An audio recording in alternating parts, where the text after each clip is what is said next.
So this is where it happened. 5 years ago, right down there as I was turning. Hi, I'm Nikola Banishki from Purple Dog Custom, and today I'm going to show you how you can charge one of these batteries with one of these. Or I should say, something like this. Or in short, how can you charge Shimano electronic gears with a Dynamo while you're riding on a go. There will be chapter marks down below, as well any products or anything I include in the video. I'll try to post a link in the description, so please check that.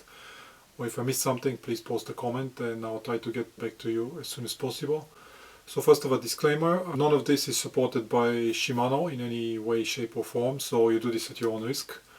I have to say that. Another disclaimer, I know a lot of you use friction shifters and mechanical group sets and think electronic gears are a gadget. That is fine.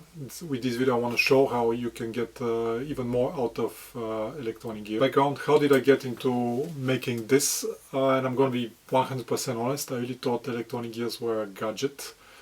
And you know, it's just so people try to sell you something. And I have gotten into engineering because I wanted to participate in the 2019 Paris Paris, and you have to do 2, 3, 4 and 600 brevets to qualify. So I was doing my first 300 and I was on a bike with mechanical gears, and about halfway to the ride I broke a derailleur cable. I tried to shift something, and when the cable broke it went to the hardest gear, and I really thought something really bad had happened to the bike, and I still had more than halfway to go. I was in the middle of nowhere in France. So this is where it happened. 5 years ago, right down there as I was turning, I switched to the my smallest gear, and my legs locked up. I freaked out like I had broken something, but it was just the derailleur cable, so it was going the smallest scope in the cassette. And I mean, I'll show you the elevation profile. But it's pretty steep hill, and this is where it happened. This is where I decided broken cables are way worse than discharged batteries. So let me turn around. Yeah, so you see it goes up. And this is the place. So 155 kilometers, so about 135 to go. A little more than halfway. The weather was very similar. Quite a bit of headwind, similar temperature. It was a bit sunnier. But you know, with 2 gears, it was not. But today I have Di2 and I have the charger with me. And I was almost 100% sure I had to make the call of shame, like, honey, you come pick me up. But I stopped on the side and I saw it wasn't that bad. I had just broken a derailleur cable. And some people saw me and said, well, just tie the derailleur cable into some middle gear, and then since I had a front derailleur I had 2 gears. And it's mostly flat to the end, you know, it will be fine. Flat it was not, my knees really didn't like it. One guy actually offered me a derailleur cable, I politely refused.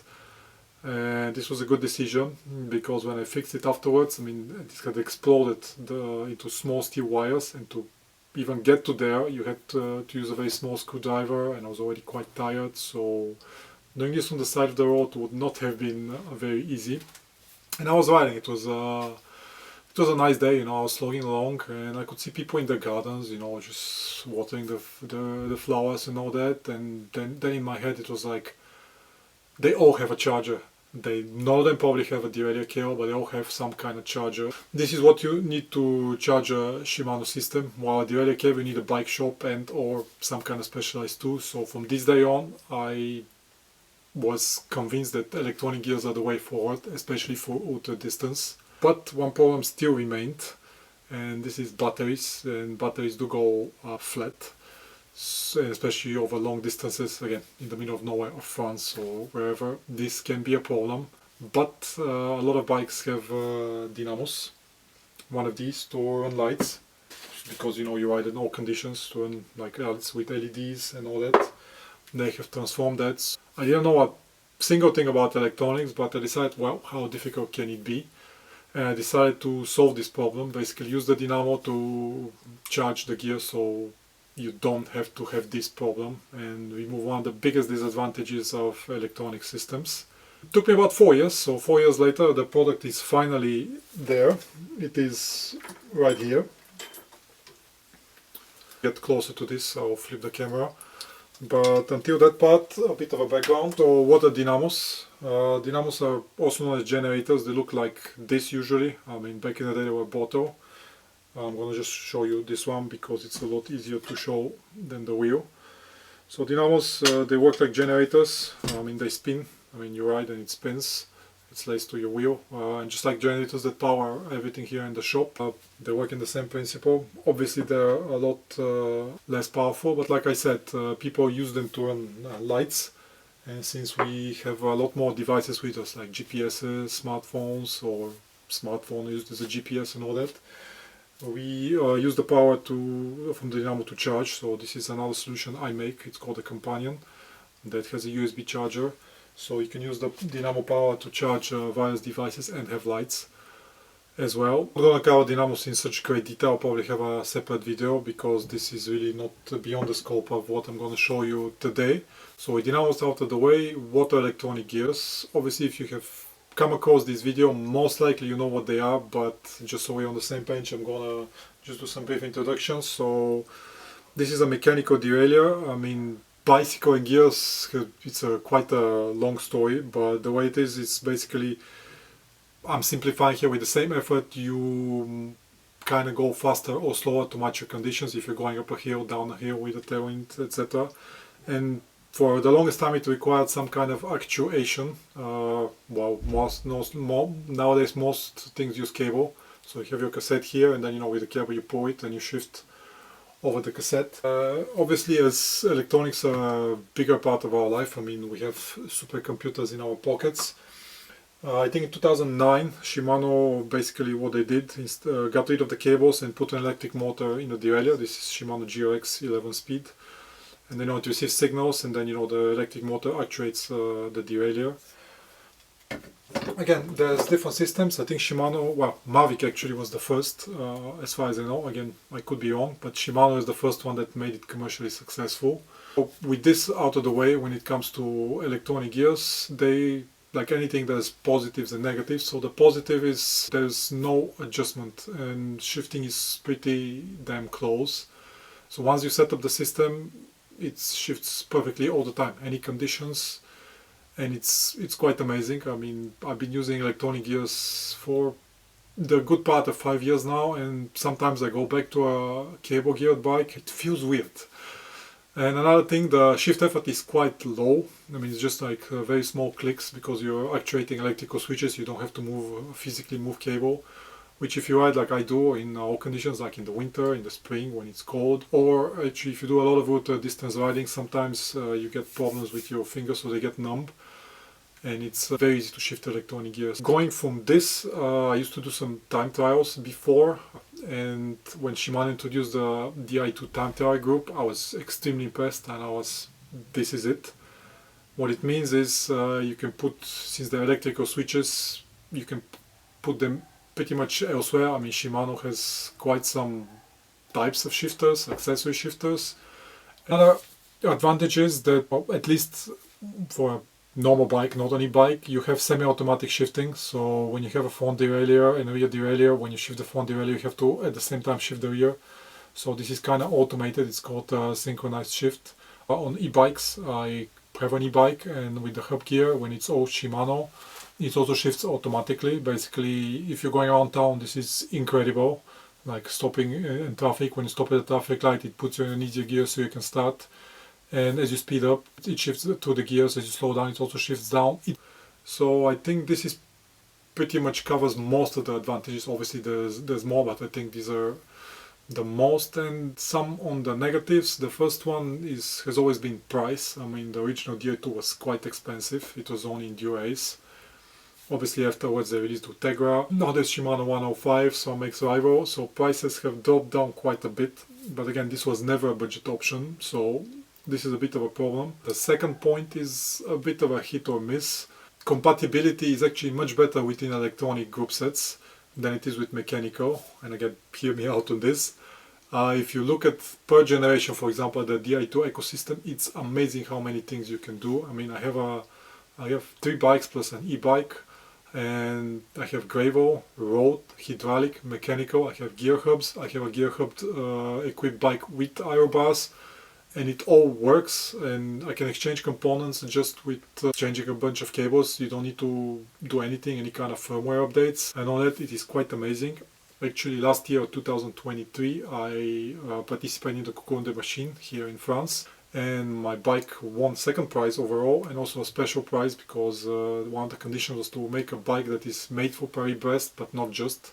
And then, like I mentioned, you make it in one configuration for Paris-Brest. I kind of made it with a bell drive and a gear hub, but you can change it for a road, for time trial, just by changing the components, just because they remain in the Di2 ecosystem. So for me, this is a positive, but again, right now, Shimano is up to 12 speed, and everybody says, wow, why didn't it just do a firmware update so that 11 speed derailleurs can shift 12 gears? I don't think it's as easy as that, and also Shimano is a for-profit company, so they're not gonna shoot themselves in the foot and things like this. So eventually, and probably right now, Shimano has stopped supporting the older systems. They will work, at some point they will become obsolete in theory. I mean, I don't think there's anything that really wears out compared to others, but at some point they'll become obsolete. While with mechanical gear, friction shifters, you can get a no-bend derailleur or Campagnolo mixed with a Shimano shifter, etc. This works, and with firmware and all that, you're kind of stuck in an ecosystem. It's a good ecosystem, but you're still stuck there. And of course, the elephant in the room, which everybody points as reason number one, although with this video I want to show you how we can solve this, is battery life. These systems do require a battery, and battery, even if you don't use it, it has like very small discharge, so a bike that you have unused since 1989 and it was stored in a humid basement or rusty with gunked up cables, it would semi-work. Most bike shops can work on it, you can probably work on it. This is fine. While when you have a dead battery, whether you just haven't ridden the bike in a long time or if you're stuck in the middle of nowhere and you cannot charge it, it's not a pleasant experience. And since we're on the subject of batteries, a bit of background on batteries, particularly lithium-ion batteries. So most things that use batteries nowadays use lithium-ion batteries, like from electric cars to e-bikes to your smartphone or anything even smaller. And lithium-ion batteries, there's plenty of things you need to know about them. But the most important thing is that they have a voltage of 3.7 volts. It varies a bit whether they're charged or not. And the most important thing is you cannot just feed them this voltage and call it good to charge them.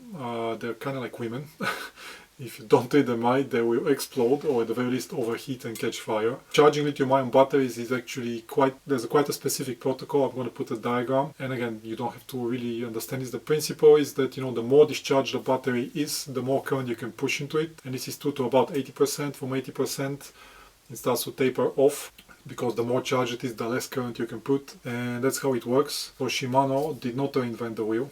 That's a pun intended. And in their Di2, they're using a lithium-ion battery, this one. Though at the beginning it did not look like this, since most bikes were never designed for electronic systems. When Shimano created Dura-Ace in 2009, the battery was external, so it was quite bulky and not very pretty. And for the purpose of this video, if you had to charge it, you had to remove it off the bike. So you could ride the bike, but you have no gears and you could not charge while riding. As things developed, people actually hacked the batteries to put them inside because they didn't like it. Eventually Shimano saw that's what the people wanted, and they designed a battery that goes inside the frame. Obviously, taking a battery from inside the frame is not so convenient, so they added a remote charging port. So that solved the problem that you can ride and charge at the same time. However, another problem still remained, that it used a specific cable, like this one. Obviously for the external battery you needed a specific charger, but for anything for quite a bit you needed a specific charger. It took 5 volts from a regular phone adapter, like that you charge your smartphone or anything around your house. But again, you still needed this with you, and you needed 5 volts. So some people, for ultra distance riding, they would either take a spare battery or use a device like the one I showed you that charges your phone. So they use this cable, connect this, and connect this to the bike. That kind of worked. It's not very elegant, not very efficient, but you can do it. Though currently Shimano 12 Speed actually got rid of this part, and they put this part directly inside the derailleur. Obviously not this one, but all the charging bits are hidden inside the derailleur, and you need even more specific cable. Again, it takes 5 volts, but you still need a specific cable, and as you can imagine, when it's something connected to your gears, you can't really ride and charge. Also, the gears don't work when you charge. Again, you need 5 volts and a funky cable. The 5 volts is not such a big problem, the funky cable. And like I said, a lot of people have one of these on their bikes, so how can you use this to charge the Shimano battery, and that's how we come to the Saviour. So here at my bench, and this is the Saviour, like I mentioned. So a bit of an overview. This is designed to go as a bar end plug, so it goes like this, so it's only this part showing out in the handlebar. It has a USB-C port which comes with a cap, so this uses a widely available cable. That this is currently the standard for charging anything and doing a whole bunch of other things. It has a switch ring.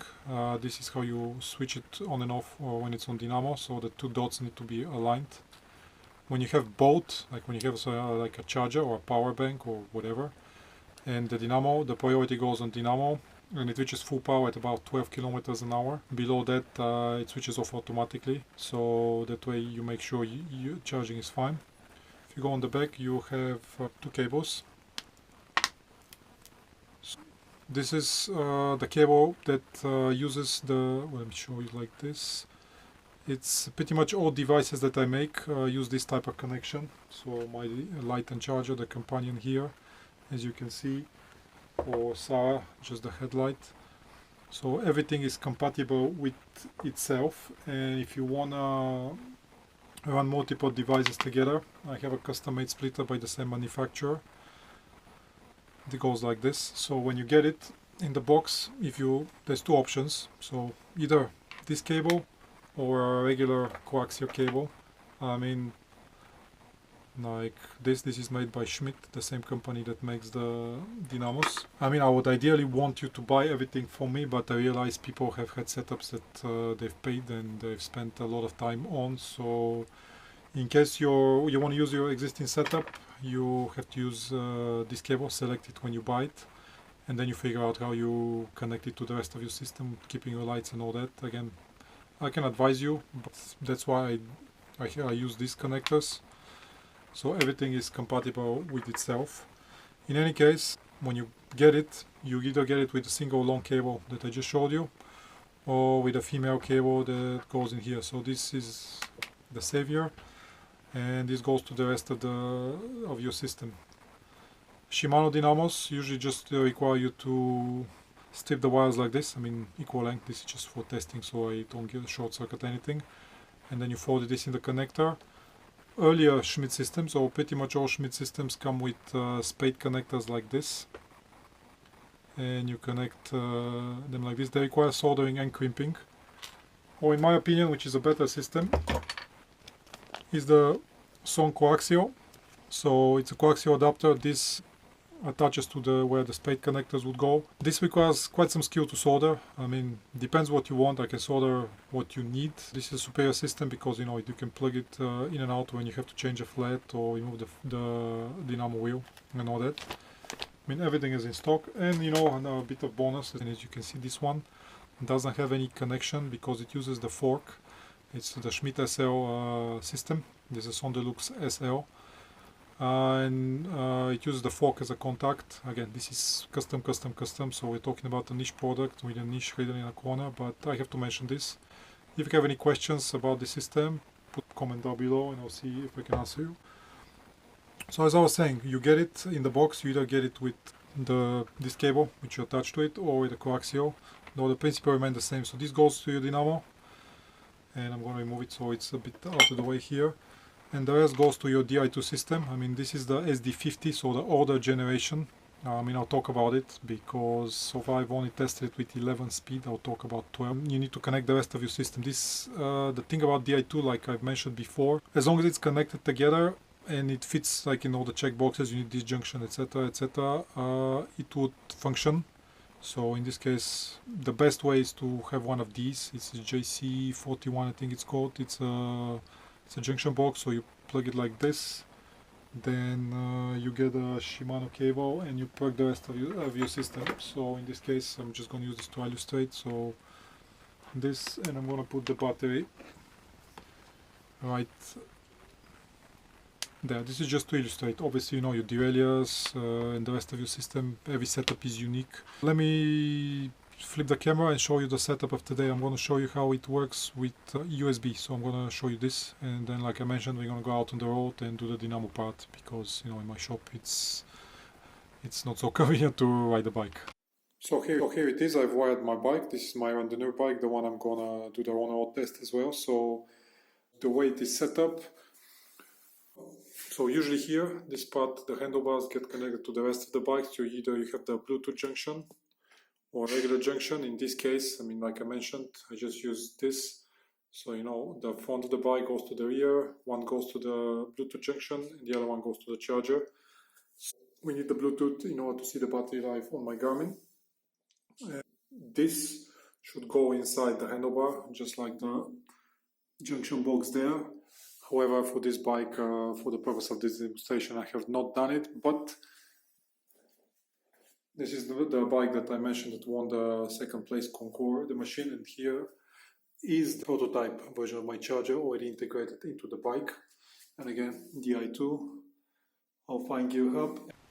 Here we are back at the bench. I've set up the bike like I showed you. The bike is behind me. So yeah, that's the Saviour. As you see, it's not connected to Dynamo, so it will be USB only. I have my Garmin here, as you can see. I got 50% battery. And we're gonna do this. Obviously we're not gonna do it until it's full, because it's gonna take quite some time and I want to have some battery left for other demonstrations. So I'm gonna leave it the Garmin here. I'm gonna plug it in and give it like 10-20 minutes, and I'm gonna start the Garmin just to have a clock there. So that's a USB-C cable right there for my power supply. I'm gonna plug it in. And as you see, the LED turns red. Once it's full, it will become blue. But like I mentioned, I'm not gonna charge the battery until full. I'm gonna start the timer now. There you go. So the timer's running, but we're gonna leave it like this for 10-20 minutes, and we'll be back to see if we get more than 50%. It's been about 12 minutes elapsed on the Garmin. So as you can see, it's still charging. It's red, it's a bit warm, as it's expected, which means it's working. So I'm gonna disconnect it now. I have to press a couple of times the shifters to wake it up. There you go.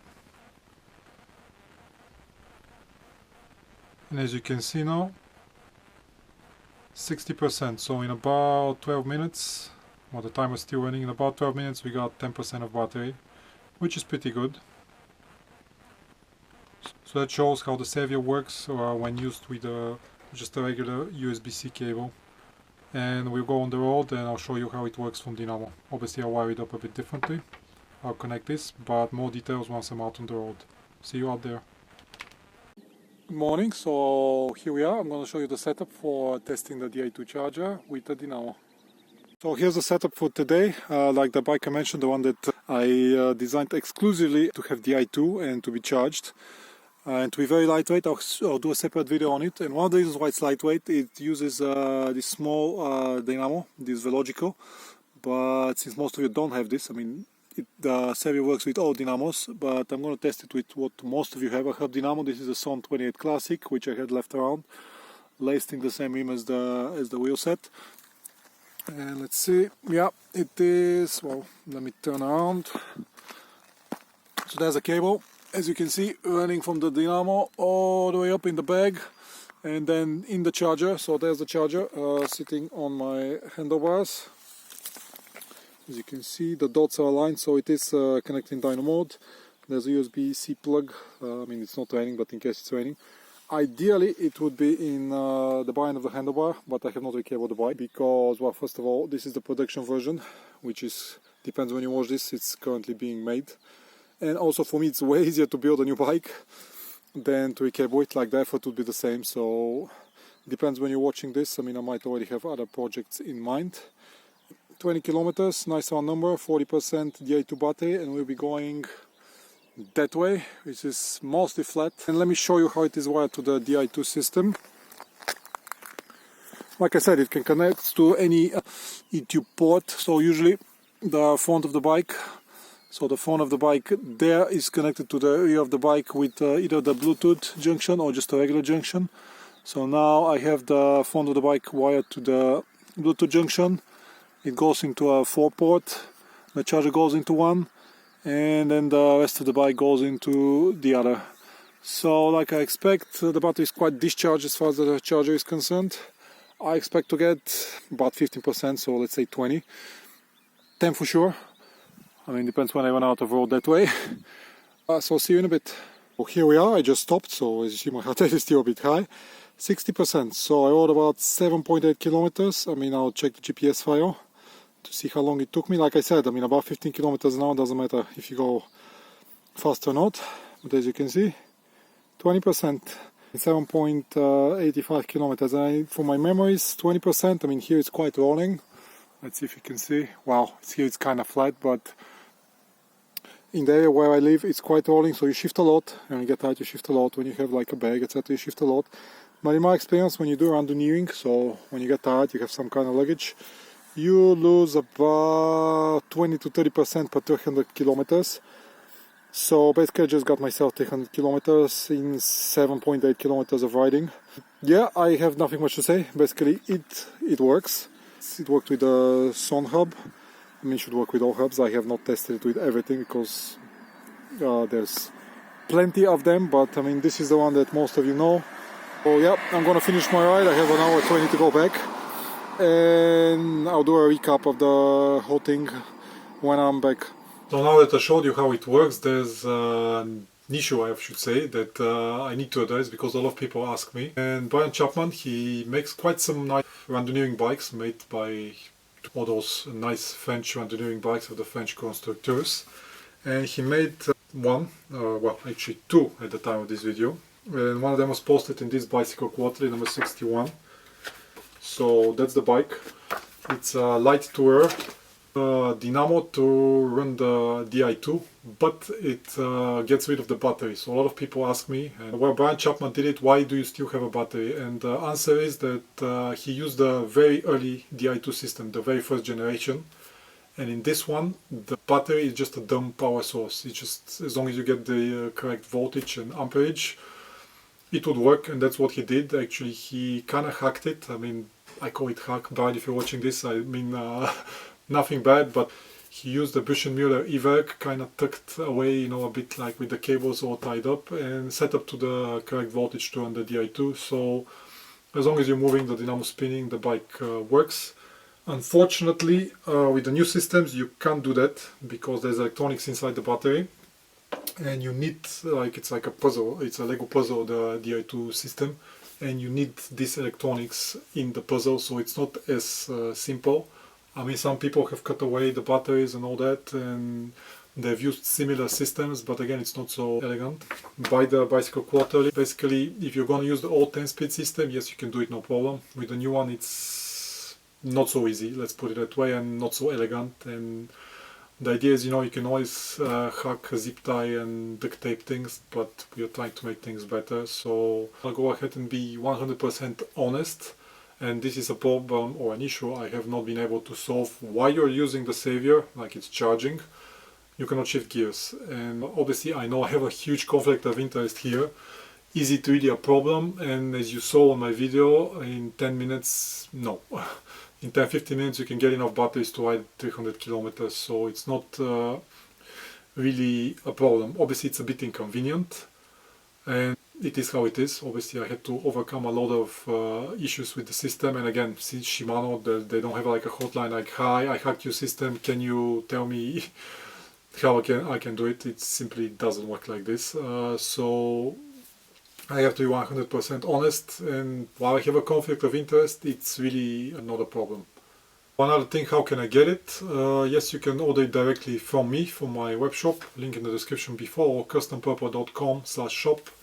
I ship worldwide, and it's all available there. If you have any questions, I have contact information there as well. Would it work with my Dynamo? Most likely yes. I mean, I've tested with a Schmidt and Shimano, but again, Dynamos more or less are made to meet the same specifications, so, and the electronics inside are designed to deal with anything outside of that, so it should be fine. Like I mentioned before, you need to be going about 12 kilometers an hour to reach full power. Below that it might work iffy or switch off, but this is on purpose, so you're always charging optimally.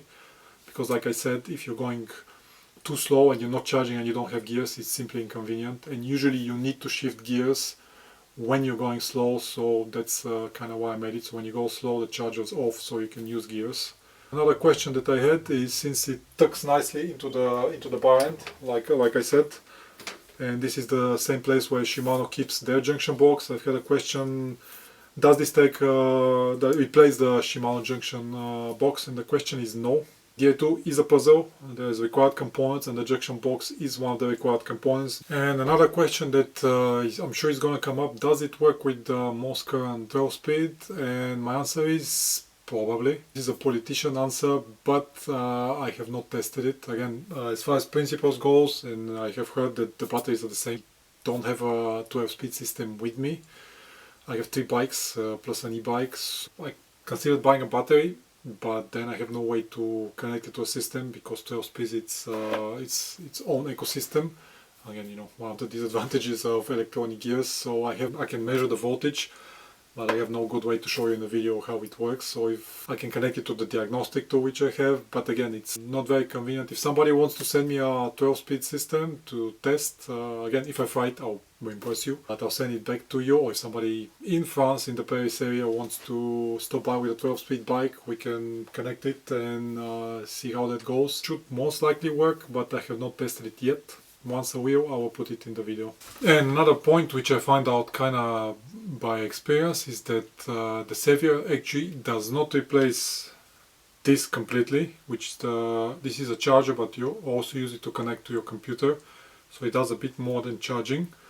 I've had, in all the years, I've had 2 times when the system completely died, and it was both times after using the Bluetooth. I mean, if you read online, I think if you disconnect it, etc.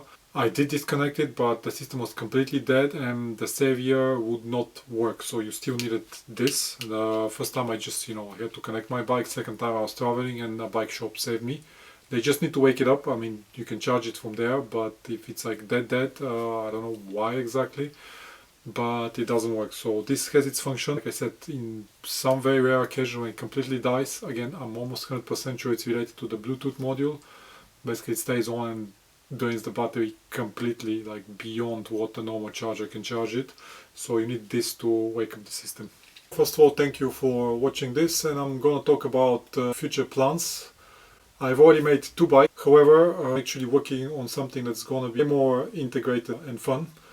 So, as everybody has been asking, Brian Chapman did it. Well, I'm gonna do it with modern electronics, so not just this.